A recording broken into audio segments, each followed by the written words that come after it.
Ga is a roguelike hack and slash adventure game, and I want to give a special shout out to the developers and Keymater for sorting me out with a key for the game. Very much appreciated for me to check this out. I do love me some roguelikes, and roguelites, so I'm always happy to check them out. Now this game is still currently in early access, and the developers have given out their roadmap for what they are doing, and they're going to be working on it throughout this last month of 2024 and also all the way through 2025, working on different chapters. So if you do pick up the game in its early access now, it's currently $9.99 on Steam, then you're not going to have the full whack of the game. But essentially, it's a hack and slash roguelike game. You go through, you select your character, you can choose one of three at the start of the game, but as you play through it, you will unlock more playable characters and NPCs to interact with, upgrades, and so much more. And obviously every single level you also complete within this randomized roguelite experience, you then unlock it for the harder difficulty with the nightmare mode, basically. So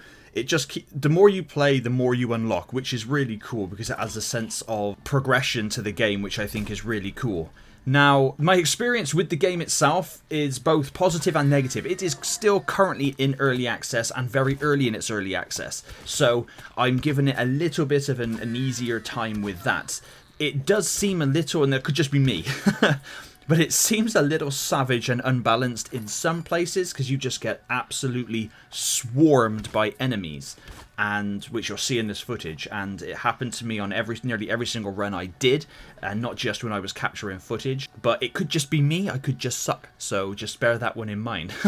There is, after you unlock them, there is quite a few characters to choose from, which is really cool, and you can have different weapons, swords, bows, guns as well even, which is pretty cool and very random, but that's what we like. You also, as you level up through the game, you unlock active and passive skills as well, which is pretty cool. You can have 4 unique abilities with each character, which is pretty awesome. So the game does have plenty to offer. It has a really, really unique and cool art design, and the isometric style really does work here. It can be a little confusing sometimes when you're trying to pick things up, but again, it's an early access, so it's not the end of the world. And there are obviously a final boss at the end of your run, but it's designed in a way for you to, it wants to focus on shorter adventures, so something that's not going to drain too much of your time but becomes incredibly addictive.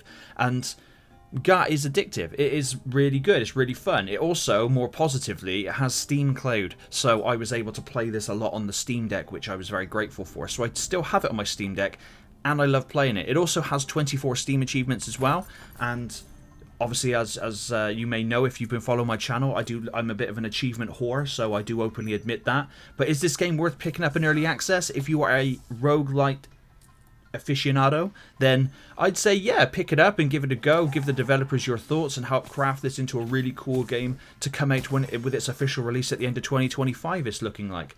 But if you are someone who likes to stay away from early access games, then yeah, maybe I would just wait and just keep your eye on this game, keep it in your wish list, because it is a pretty cool game. But please let me know what you think down below, and as always, thank you very much for watching.